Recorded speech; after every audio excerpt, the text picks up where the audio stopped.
Sir మన వారికి సంబంధించి నెక్స్ట్ ఇష్యూ చూస్తే కనుక అసలు ఇరాన్కు అత్యంత ఆప్త దేశాలుగా పేరుంది చైనా రష్యాలకు. మరి అలాంటి రెండు దేశాలు కూడా Iran supreme leader Ayatollah Ali ఖమేనీని హతమార్చిన ఇప్పటి వరకు కూడా ఈ రెండు దేశాలు స్పందించలేదు. అలాగే ఇరాన్ పై దాడులు జరుగుతున్నా ఉలుకు పలుకులేదు. అయితే అసలు దీనికి కారణం ఏంటి? ఈ రెండు దేశాల మౌనం దేనికి సంకేతం?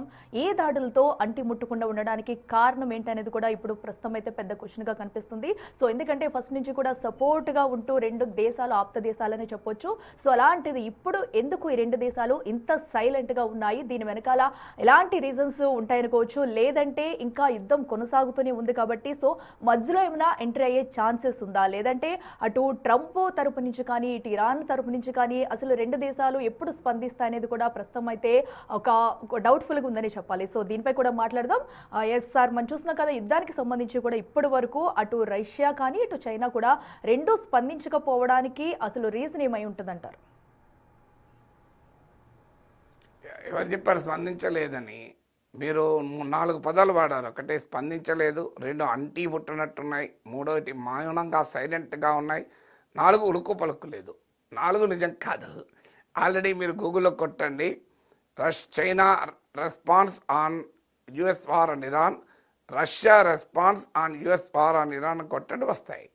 సో సైలెంట్గా లేదు, ఉలుకు పలుకు లేకుండా ఉండే క్వశ్చన్ లేదు, రియాక్ట్ అయ్యాయి. సో ఏంటి, యుద్ధంలో చేరలేదు. యుద్ధంలో చేరడం అంటే మామూలు విషయం కాదు కదా.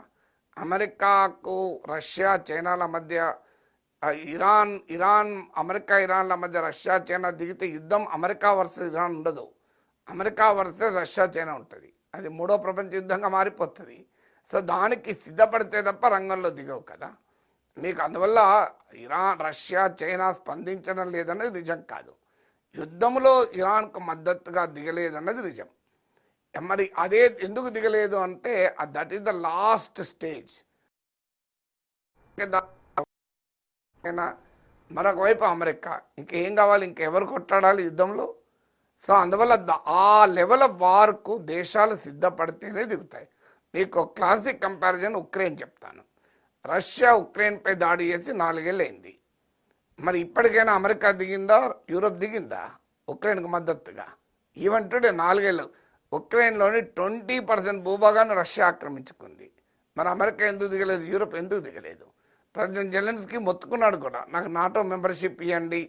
నాటో మెంబర్షిప్ ఇస్తే ఒక దేశంపై జరిగిన దాడిని మిగతా దేశాలు కూడా దాడిగా భావిస్తే ఒప్పుకోలేదు అమెరికా. ఆఖరికి మీ బలగాలు మా దగ్గర పెట్టండి, మా గ్యారంటీ ఉంటుంది, మిమ్మల్ని చూసి రష్యా అటాక్ చేయదంటే కూడా ఒప్పుకోలేదు కదా.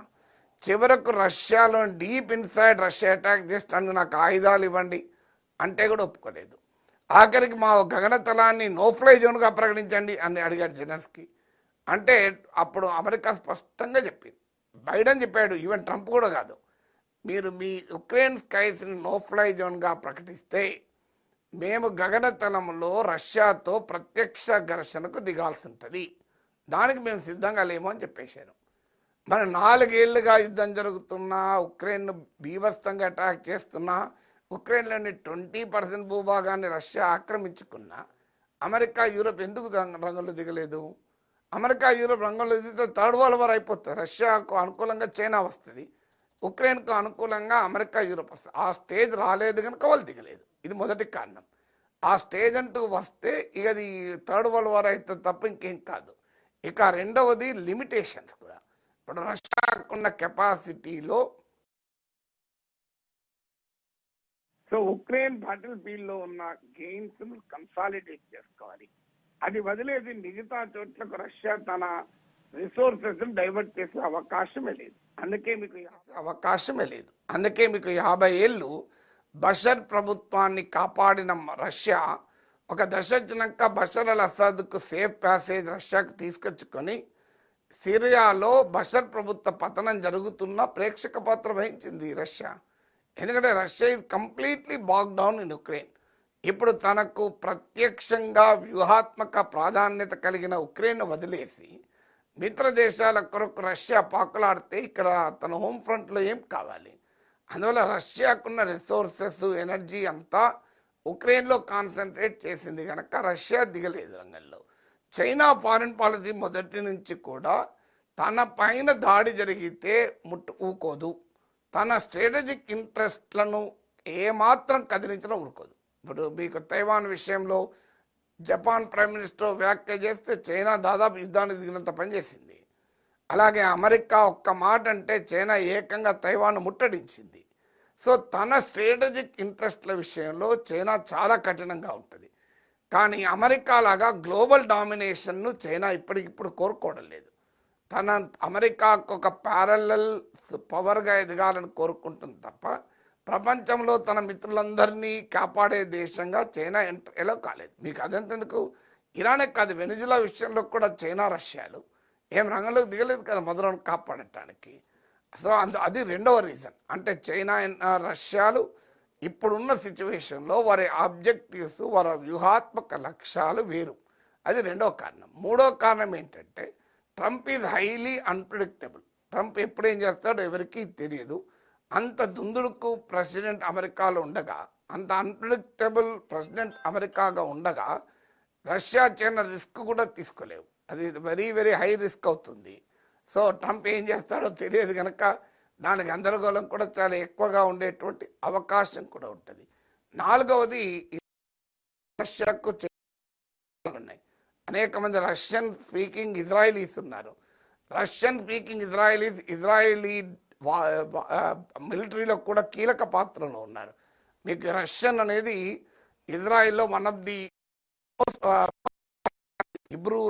ఇబ్రూ మెయిన్ అయినా ఇజ్రాయిల్లో రష్యన్ భాష మాట్లాడే వాళ్ళు చాలామంది ఉంటారు. అంటే రష్యా నుంచి వెళ్ళి ఇజ్రాయిల్లో సెటిల్ అయిన వాళ్ళు.